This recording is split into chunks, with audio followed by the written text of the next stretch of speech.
The heart of a man pumps 5 liters of blood through the arteries per minute at a pressure of 150 mm of mercury. The density of the mercury be 13.6 into 10 power of 3 kg per meter cube, and the g, acceleration due to gravity, is at 10 meters per second square.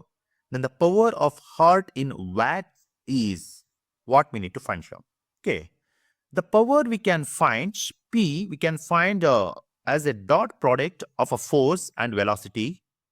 Then P is equal to force, vector force into a velocity, which is equal to P into A into V.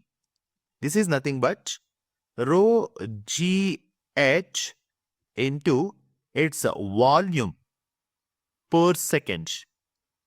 Volume per second.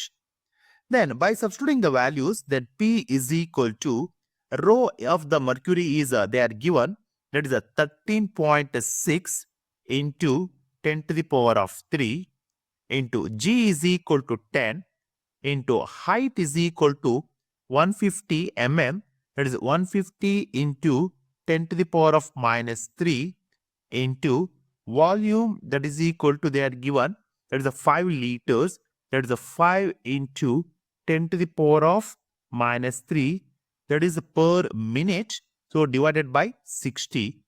Then by simplifying, we get the value P is equal to 1.7 watt. So option B is the right answer here.